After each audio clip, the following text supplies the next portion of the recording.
Hello students, today we are going to study chapter 7, kindness. Kindness is the quality of being gentle, caring and helpful. It is a feeling that is generated in your heart when you see someone who is poor, weak, and as a result of it, you try to help that person. Animals or birds or anybody can be. Kindness का अर्थ होता है दयालुता यानी कि दया। तो आप किसी के प्रति दया कब दिखाते हो? जब आप देखते हो कि सामने वाला आपसे कमज़ोर है या किसी चीज़ में वह कमज़ोर है, तो उस समय आपके अंदर एक भावना उत्पन्न होती है। और वह कौन सी भावना होती है? इसी भावना को हम दयालुता, उदारता कहते हैं। ठीक है। और जब आपके अंदर यह भावना उत्पन्न होती है कि सामने वाले को आप देखते हो कि वह कमज़ोर है, तो आप फिर उसकी मदद करने की कोशिश करते हो। ठीक है। और जब भी आप किसी ऐसे व्यक्ति की मदद करते हो जो कि किसी मामले में कमज़ोर है, तो आप एक दयालु व्यक्ति कहलाते हो। Now let us read the chapter. What you have to do, open your book and put your fingers where I am reading. आपको मैंने पहले भी बताया है, जब भी आप रीडिंग करते हैं तो अपने फिंगर्स उन वर्ड्स के नीचे रखिए जिस वर्ड को आप पढ़ रहे हैं या जिस सेंटेंस को आप पढ़ रहे हैं। और कोई भी वर्ड ऐसा है जिसकी स्पेलिंग आपको नहीं पता या आपको वह नया लगता है, तो आप उसे अंडरलाइन करते जाइए और बाद में उसकी हिंदी मीनिंग ढूंढिए, उसका हिंदी मीनिंग राइट कीजिए और उसे लर्न कर लीजिए। Now look in your book. In helping others, we shall help ourselves, for whatever good we give out completes the circle and comes back to us. इस लाइन का अर्थ है कि जब भी हम दूसरों की मदद करते हैं, हम अपनी मदद करते हैं। उस समय आप ये समझते हैं हम दूसरों की मदद कर रहे हैं, लेकिन हम वहाँ पर अपनी मदद कर रहे होते हैं। ठीक है। और ये जो आपका मदद करने का जो प्रोसेस है, ये एक सर्कल में चलता रहता है। आपने आज किसी की मदद की, भविष्य में हो सकता है वही इंसान आपकी मदद ना करे, लेकिन कभी आप प्रॉब्लम में होते हैं, आप मुसीबत में अगर होते हो, तो कोई और आपकी मदद करेगा। And remember, God is everywhere. भगवान हर जगह हैं और वो ये देखते रहते हैं कौन सा व्यक्ति क्या कर रहा है। तो अगर आप मदद कर रहे हैं, किसी दूसरे पल आप मुसीबत में होते हैं, तो वो आपके पास किसी न किसी को ज़रूर भेजते हैं आपकी मदद करने के लिए। Be somebody who makes everybody feel like a somebody. कोई ऐसा व्यक्ति बने जो हर किसी को किसी न किसी की तरह महसूस करे। यानी कि आपको यह समझना चाहिए कि जो भी इस पृथ्वी पर है, उसे गॉड ने बनाया है और उसके प्रति हमारी भावना अच्छी होनी चाहिए।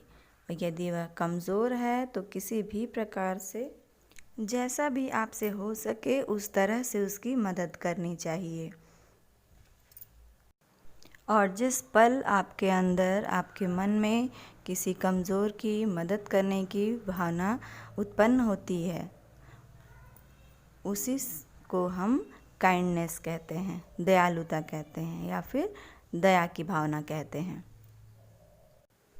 Great things are done by a series of small things brought together. कोई भी व्यक्ति महान कैसे बनता है? वह अपने जीवन में छोटे छोटे अच्छे कार्यों को करता है जिसकी वजह से वह महान बनता है। ठीक है। इसका अर्थ हुआ कि महान चीज़ें एक साथ लाई गई छोटी छोटी चीज़ों की एक श्रृंखला द्वारा की जाती है। मतलब आप डेली एक काइंड वर्क कीजिए, काइंड टास्क कीजिए, और अब देखिए अगर आप साल भर का काउंट करेंगे तो आपके बहुत सारे एक्ट ऑफ काइंडनेस हो जाएंगे। आपने साल भर में बहुत सारे लोगों की मदद कर दी होगी। ठीक है। आपके बुक के पेज नंबर 44 पर ऐसे 4 व्यक्तियों के उदाहरण दिए हुए हैं, ठीक है। तो हम सलमान खान का एग्जाम्पल लेते हैं सबसे पहले कि सलमान खान ने लोगों की मदद करने के लिए एक NGO बनाया है जिसका नाम है बीइंग ह्यूमन।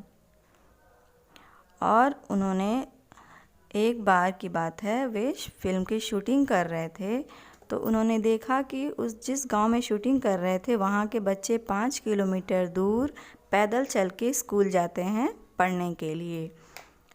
तो उन्होंने क्या किया, उन्होंने 200 बाइसाइकिल्स उन बच्चों को डोनेट किया, ठीक है, ताकि वे बच्चे उन साइकिल्स पे बैठ के आराम से स्कूल पढ़ने जाएं।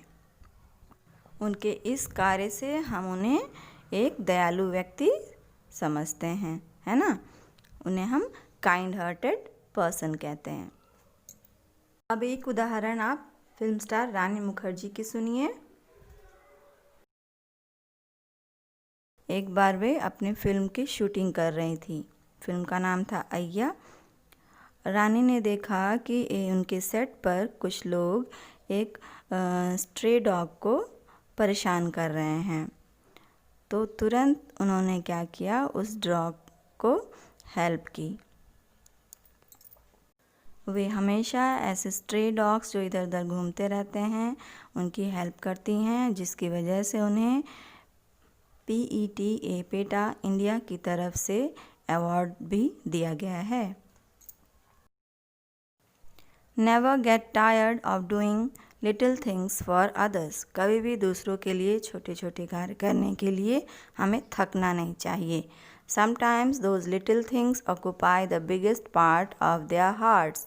कभी कभी आप किसी के लिए बहुत छोटा सा कार्य करके, छोटी सी मदद करके उनके दिलों में आप एक बहुत बड़ी जगह बना लेते हैं, क्योंकि आपका छोटा कार्य आपके लिए बहुत छोटी सी मदद होगी, लेकिन वो छोटी सी मदद शायद सामने वाले के लिए एक बहुत बड़ी मदद होगी।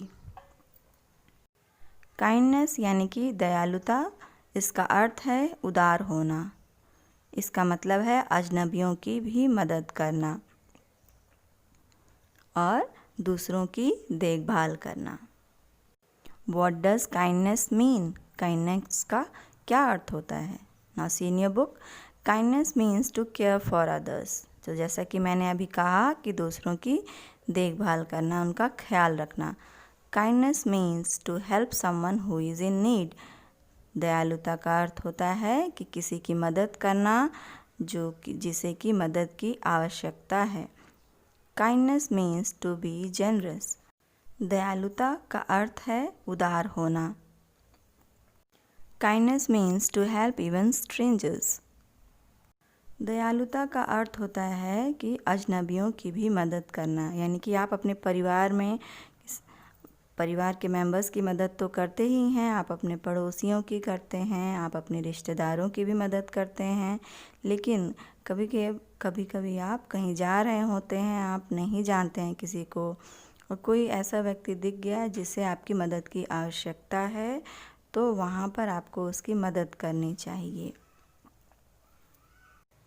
Kind-hearted people have a special love for the poor, the weak, the aged, and even for animals who cannot express their pains. दयालु हृदय वाले व्यक्तियों के दिल में गरीबों के प्रति, कमज़ोर के प्रति, अपने से बड़ों या वृद्धों के प्रति या और उन मासूम जानवरों के प्रति जो अपना दर्द नहीं व्यक्त कर सकते, उनके प्रति एक स्पेशल लव उनके दिल में होता है, खास उनके लिए प्यार होता है उनके लिए। Kindness is more than deeds, it is an attitude, an expression, a look, a touch. Kindness makes the world a nicer place because it makes people happier. Kindness is anything that lifts another person. दया कर्मों से बड़ी होती है। दयालुता दुनिया को एक खूबसूरत, एक अच्छा स्थान बनाती है, क्योंकि जब हम एक दूसरे की मदद करते रहेंगे तो ये दुनिया कैसी हो जाएगी, अच्छी प्लेस हो जाएगी ना, सभी खुश रहेंगे। और हम जब किसी के ऊपर दया करते हैं, किसी की मदद करते हैं, तो क्या होता है, वह इंसान, उसकी ज़रूरतें अगर पूरी हो जाती हैं तो क्या होता है, वह खुश हो जाता है और आपको गुड विशेस देता है, दुआएं देता है। And remember whenever we are in problem, this blessings, ये दुआएं ये हमारे बहुत काम आती हैं, है ना। इन्हीं दुआओं की वजह से ही हमें फिर कोई और हमारी मदद करता है जब हम प्रॉब्लम में होते हैं। So dear children, try helping others who is in need. जिसको आवश्यकता है उसकी हेल्प कीजिए। डेली कोई ना कोई एक एक्ट ऑफ काइंडनेस ज़रूर कीजिए अपने लाइफ में, ताकि आने वाली लाइफ में आपको कभी प्रॉब्लम हो तो आपकी मदद करने के लिए गॉड किसी न किसी को ज़रूर भेज देंगे। काइंडनेस इन वर्ड्स क्रिएट्स कॉन्फिडेंस। आपके शब्दों में दयालुता आप में आत्मविश्वास पैदा करती है। Kindness in thinking creates profoundness. आपकी सोच में, आपके विचारों में दयालुता आप में गंभीरता उत्पन्न करती है। Kindness in giving creates love. आप किसी के ऊपर दया करते हो तो क्या होता है, वो इंसान आपसे प्यार करता है, आपको ब्लेसिंग्स देता है, आपको अच्छी दुआएं देता है। Kind words can be short and easy to speak, but their echoes are truly endless. दयालु शब्द छोटे और बोलने में आसान हो सकते हैं, लेकिन उनकी गूंज वास्तव में अंतहीन होती है। इसका अर्थ हुआ कि जब भी आप किसी से पोलाइटली बोलते हो, किसी के प्रति दया की भावना से कुछ कहते हो, तो वह जो है आपके पूरे जीवन पर असर करता है। आप अपने अंदर किसी दिन दया करके देखिए कि आपको बहुत अच्छा महसूस होगा। उसकी हैप्पीनेस बहुत हमेशा के लिए आपके दिल में रहेगी। The smallest act of kindness is worth more than the grandest intention. दया के रूप में किया गया कोई भी छोटा सा कार्य आपके बहुत बड़े इरादे से भी ज़्यादा उपयोगी होता है। Now let us read the story that is given in your book. One day, a poor boy who was selling goods from door to door to pay his way through school found he had only one thin dime left and he was hungry. DIME dime, इसका अर्थ होता है dollar का 10वां भाग।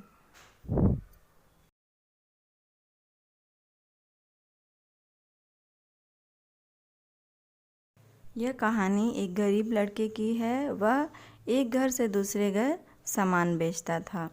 तो एक दिन वह गरीब लड़का सामान बेच रहा था, एक दरवाजे से दूसरे दरवाजे, एक घर से दूसरे घर, और अपने स्कूल पूरी होने के बाद, स्कूल छुट्टी के बाद वह यह काम करता था। तो उसने देखा कि उसके पास डॉलर का 10वां हिस्सा, मतलब बहुत कम पैसा बचा हुआ था और उसे बहुत भूख लगी थी। He decided he would ask a meal at the next house. तो उसने तय किया कि अगले घर पे जहाँ मैं पहुँचूँगा सामान बेचने के लिए, वहाँ मैं कुछ खाने के लिए मांगूँगा। However, he lost his nerve when a lovely young woman opened the door. लेकिन जब उस घर का दरवाज़ा एक सुंदर प्यारी सी औरत ने दरवाज़ा खोला तो वह खो गया। वह इतनी प्यारी और सुंदर थी कि वह भूल गया कि वह क्या मांगने वाला है। तो भोजन, खाना मांगने के बजाय उसने एक गिलास पानी मांग लिया। Instead of a meal, he asked for a drink of water. She thought he looked hungry, so brought him a large glass of milk. तो उस औरत ने सोचा, उसने देखा कि शायद यह बहुत भूखा है, तो वह एक बड़े ग्लास में उसके लिए दूध लेकर आई। He drank it slowly and then asked, "How much do I owe you?" उसने धीरे धीरे वह दूध पिया और कहा कि मैं आपका सदैव आभारी रहूँगा। "You don't owe me anything," she replied. फिर वह औरत बोली कि तुम्हें इसका आभार व्यक्त करने की कोई आवश्यकता नहीं है। Mother has taught us never to accept pay for a kindness. तो उस औरत ने कहा कि मेरी माँ ने सिखाया है कि कभी भी कोई भी दया का कार्य कीजिए, आप कोई भी दयालुता का कार्य करो तो कभी भी उसके लिए कुछ उसके बदले में लेना नहीं चाहिए, उसकी कीमत नहीं लेनी चाहिए। फिर उस लड़के ने उन्हें दिल से धन्यवाद देते हुए कहा कि तब मैं आपको अपने दिल से धन्यवाद करता हूँ, आपकी ने जो मेरी आज मदद की है। और आपको पता है उस लड़के का क्या नाम था? उस लड़के का नाम था Howard Kelly. As Howard Kelly left that house, he not only felt stronger physically, but his faith in God and man was strong also. He had been ready to give up and quit. दूध पीने के बाद जैसे ही वह उस घर से फिर आगे बढ़ा, वह अपने आप को थोड़ा और फिजिकली, शारीरिक रूप से और स्ट्रांग महसूस करने लगा। ठीक है, देखिए जब आप कुछ खाते पीते नहीं हो या आपको बहुत भूख लगी रहती है और आपको एक काम करना पड़े तो क्या होगा? आपको थकान महसूस होगा, आप नहीं कर पाते हैं। ठीक है, लेकिन जब भी आप कुछ खा लेते हो उसके बाद थोड़ा सा खा लिया तो क्या हो गया? आपके अंदर ताकत आ जाती है और आप कोई भी काम फिर एनर्जी के साथ करने लगते हैं। भूख की वजह से वह हार मानने ही वाला था, वह तैयार था हार मानने के लिए या काम छोड़ देने के लिए, लेकिन भगवान के प्रति उसका विश्वास और भगवान के बनाए हुए मानव में उसका विश्वास था और यह विश्वास बहुत ही मजबूत था, जिसका परिणाम हुआ कि जब वह मुसीबत में था तो किसी ने आके उसे उसकी मदद की। Years later, that young woman became critically ill. यानी बहुत वर्षों बाद वह जो यंग वुमेन थी, वह लेडी जिसने हेल्प की थी उस लड़के की, वह बहुत ज़्यादा बीमार हो गई और वहाँ के जो आसपास के डॉक्टर्स थे वे उनका इलाज नहीं कर पा रहे थे। They finally sent her to the big city.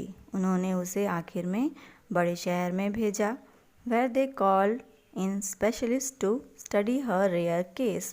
तो उनकी बीमारी की समस्या बहुत गंभीर थी, तो उन्होंने कुछ स्पेशलिस्ट डॉक्टर्स को बुलवाया ताकि वे ये देख सकें कि इस भयंकर गंभीर बीमारी को कैसे ठीक किया जा सकता है। Doctor Howard Kelly was called in for the consultation. तो डॉक्टर हावर्ड कैली को परामर्श देने के लिए, हेल्प करने के लिए उन्हें भी बुलाया गया था। When he heard the name of the town she came from, a strange light filled his eyes. जब उन्हें पता चला कि वह बूढ़ी औरत किस शहर से आई हैं, तो उनकी आंखों में अजब सी एक चमक आ गई। Immediately he rose and went down the hall of the hospital to her room. और तुरंत वे उठे और उस हॉस्पिटल के उस हॉल में गए, उस रूम में गए जहाँ पर वह उस लेडी को रखा गया था। Dressed in his doctor's gown, he went in to see her. और अपने डॉक्टर वाली जो ड्रेस होती है वाइट कलर की, उसको पहने हुए वे वहाँ पर गए और उन्हें देखा।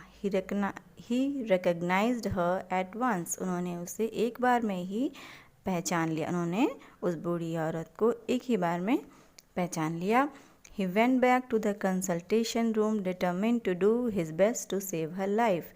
वे फिर जहाँ पे कंसल्ट करते हैं डॉक्टर्स, आपस में परामर्श लेते हैं, राय लेते हैं कि इस व्यक्ति का इलाज कैसे किया जाए, उस रूम को हम कंसल्टेशन रूम कहते हैं। ठीक है, तो वे उस रूम में गए और बाकी डॉक्टर्स के साथ मिलके यह निश्चय किया कि क्या बेहतर हम उस औरत की जान बचाने के लिए क्या कर सकते हैं।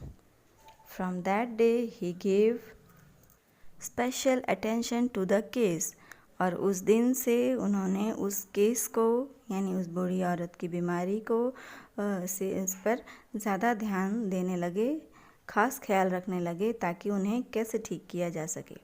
After a long struggle, the battle was won. Dr. Kelly requested the business office to pass the final bill to him for approval. He looked at it, then wrote something on the edge, and the bill was sent to her room. बहुत लंबे संघर्ष के बाद उन्होंने उनको ठीक कर दिया, यानी कि इस बीमारी से जो वे लड़ रहे थे, एक युद्ध के तरह इसको उन्होंने जीत लिया था और उस बूढ़ी औरत को उन्होंने ठीक कर दिया था। हॉस्पिटल में जब कोई एडमिट होता है तो जिस बेड पे वो उतने दिन तक एडमिट रहता है उसकी फ़ीस देनी होती है और मेडिसिन्स और बाकी सभी चार्जेस देने होते हैं। तो ये इन सब चीज़ों की जो लिस्ट होती है उसे हम बिल कहते हैं। और जब मरीज़ या बीमार ठीक हो जाता है तो ये हमें पे करना होता है। तो डॉक्टर कैली ने वो बिल मंगवाया कि बिल लाइए, कितना हुआ है इनका। ही लुक्ड एट इट, उन्होंने उस बिल की तरफ देखा और उस पर कुछ लिख दिया। उसके बिल के पेज के जो बिल एक पेपर पे होता है उसके कॉर्नर पे कुछ राइट किया अपने हाथों पेन से और उस बिल को फिर उस रूम में भेज दिया उनके पास, उस बूढ़ी औरत के पास। She feared to open it, for she was sure it would take the rest of her life to pay for it all. और वह बूढ़ी औरत उस बिल को खोलने से डर रही थी। उनको डर लग रहा था क्योंकि उन्हें यकीन था कि जो बिल होगा वो बहुत ज़्यादा पैसे होंगे और शायद मुझे अपना पूरा जीवन लग जाए इस बिल को चुकाने में। Finally she looked and something caught her attention on the side of the bill. और जब वो बिल देख रही थी तो अंत में उन्होंने देखा कि उस बिल के किनारे कहीं पर उस पेज पर कुछ लिखा हुआ था जिसकी तरफ उनका ध्यान गया। She began to read the following words, and that was paid in full with 1 glass of milk. Signed Dr. Howard Kelly. This story teaches us that no act of kindness is ever wasted. Doctor Kelly ने उस पर क्या लिखा हुआ था उस bill पर? उस पर लिखा हुआ था paid in full with 1 glass of milk. इसका मतलब क्या हुआ? इसका मतलब यह हुआ कि आपने 1 ग्लास मिल्क पिलाकर पहले ही इसकी कीमत पे कर दी थी। दूसरे शब्दों में हम कहें तो कि जैसे उन्होंने काइंडनेस दिखाई थी उस दिन, उन्होंने उसकी कमज़ोरी को समझा था, उसकी प्रॉब्लम को समझा था, आज डॉक्टर केली ने उनकी प्रॉब्लम को समझी है। And this was also an act of kindness. तो हमें ये कहानी क्या सिखाती है कि कभी भी कोई भी दया से परिपूर्ण कोई भी कार्य आप करते हैं तो वह कभी भी वेस्ट नहीं होती, कभी बेकार नहीं होती है। अगर आप आज किसी की मदद करते हैं तो भविष्य में कभी भी आप अगर परेशान हैं, आप किसी तरह से कमज़ोर हैं, तो वहाँ पे ज़रूर कोई ना कोई आपकी हेल्प करेगा।